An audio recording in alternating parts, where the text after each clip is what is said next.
Restructuring, revamping as well as rebounding. These are the 3 R's that sources tell us are the buzzwords within the corridors of Air India. But even as the national carrier awaits final approval, the restructuring plans set in place between Deloitte and SBI Caps already have others in the aviation space sweating. The Maharaja of Indian aviation has decided to turn competitive and in the process is putting other airlines through some turbulent times. From ensuring that scheduled flights take off on time to even closely monitoring daily turnaround time of every aircraft, the aim is now to ensure the fortunes of the ailing airline takes off. SBI's invest banking division SBI Caps that is putting together a plan to turn around the airline in a recent presentation to the consortium of lender banks put these figures forward. Post the restructuring plan beginning last financial year, the airline has restarted routes that were shut down, brought Air India and Indian Airlines into a single code IA and pushed online ticket sales. All this has helped the airline improve capacity by over 3% in 2010 compared to 2009, over 11.1% from 88 lakh passengers in 2009 to 98 lakh passengers in 2010. It also managed to up its capacity by 2 points. And Air India is also subtly underpriced tickets compared to competitors, some that becomes evident on the busier sectors as the Air India fare would always lean towards the lower end of the price range. All of this, though completely legal, could stretch the margins of competing airlines, since the price of fuel that contributes close to 30% of costs is also soaring. More stress is expected on the bottom lines of airline companies. And with the Maharaja putting on his fighting gloves, the fight for the skies are expected to get real messy. George Koshi, Bloomberg UTV, Mumbai. So what impact will Air India's fare cut have on the aviation sector? Joining us on the show, former Executive Director of Air India, Jitendra Bhargav, with me here in the Worli studio, and Ankur Bhatia, Executive Director at travel and hospitality firm The Bird Group, also with us tonight. Thank you, gentlemen, for being with us. And Mr. Bhargav, let me just start off with you, because I think the big question, before we even get to the impact of the larger industry, is what's prompting Air India to do this? They're already a bleeding airline. How can they afford to cut fares? I think it's a knee-jerk reaction because in February their market share dwindled further and came down to as low as 15%. So I think they're taking up the first challenge of arresting the decline in the market share by offering low fares. But they're forgetting it that by offering low fares, they're also going to bleed further. They already are starved of funds, and to go ahead and launch these kind of fares is not only suicidal, I would say, was totally unwarranted. What they were required to do was to have improved the quality of the product, make it appealing so that passengers come on the strength of the quality of the product rather than on the low fares. Now that's where they've gone wrong. And the other thing was that last year in July, as part of the turnaround plan, they had also announced that they would soon launch a low-cost airline to enhance the market share. 9 months have gone by since then. Nothing has happened. I think something is wrong, because Air India should have seized the opportunity, got onto a low-cost airline, because more than 50% of the domestic market is with the low-cost carriers, rather than make a full-service carrier with full-service costs that you have, the cost components, and then offering low-cost fares. Doesn't make sense at all. Right, Mr. Bhargav, will come to you in a second. That's a good thought. Please hold that. Let me bring in Ankur over here. Ankur, Air India is pulling up its socks. It seems to be getting ready to take on the market competition. But is this going to be affecting the rest of the sector as well, the aviation sector, or do you think other players will ignore Air India? Well, the basic fact is that Indian Airlines or Air India, or however you want to call that, they've actually lost a significant amount of market share over the last couple of years to low-cost carriers and other full-service airlines.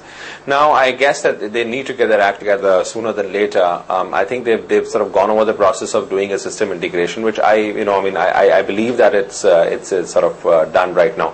And I think they will be required to actually get into this fact now of getting more market share, and in order to do that, I think the lowest nominator always commands the fares which should go into the marketplace. When it was just between Jet and Sahara, Sahara used to do that, and now with Indian Airlines having, or Air India having the lowest position right now with the domestic full service airlines, I think they would need to get more business towards them. Ankur, will come back to you. Mr. Bhargav, you made a very pertinent point, and which is, I think, resounding, there's resonance with Ankur as well. Now the fact you're saying is that reducing cost is not going to bring in people and passengers. What is need is to improve the quality. But to improve the quality, fairly fundamental reforms are required in terms of reducing the people, the staff at Air India, improving accountability. So perhaps the management is taking the easier way out and not taking on the tough challenges which may be beyond their control. You're very right. They have taken the easier option.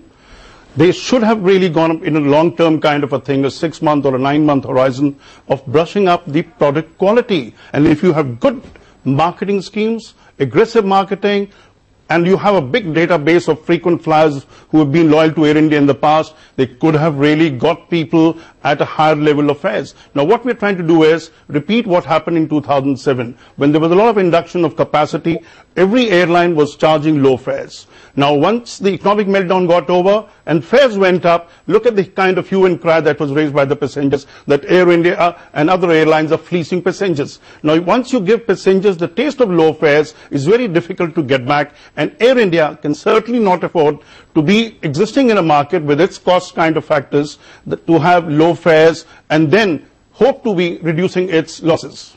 Exactly. In fact, with Air India, at this point of time, considering the timing with crude almost at its top, market pressures also notwithstanding there, can the airline, Ankur, just to also bring you in on this, can the airline actually afford to, at this point, take on these costs? See, the bottom line here is that, they have a lower seat load factor. Now, in order to enhance the seat load factor, they need to get more passengers. In order to get more passengers, they need to be more competitive. I think that's very, very important. Mind you, when the airline seat is a very perishable commodity, so as soon as the plane takes off, you can never sell that seat again. So it's better to actually sell that seat at a lower revenue rather than making those seats fly empty. Well, Mr. Bhargav, let's look at the positive side. The presence of Air India ensures that at least from the consumers and the passengers' point of view, there is no cartel. The private sector can't get together and keep the prices at a certain level. You have a maverick in Air India to ensure that at least the consumer has a better option. You see, I have very often said the government must define the role of Air India. Is it a commercial airline or is it an airline with a social objective? If it's in the category 2, I would go along with you and said, yes, it's helping the passengers, more and more passengers fly at low fares. But the fact is, Air India is a commercial airline. It's taken to task for its losses.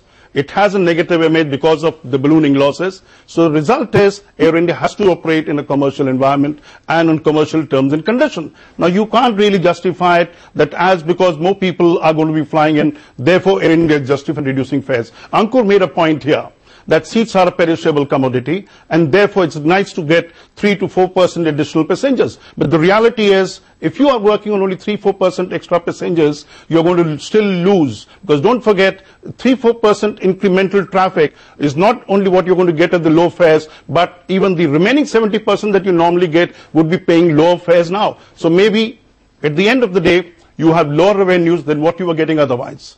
So just the sole consolation that, look, I'm flying in more people, but doesn't make economic sense.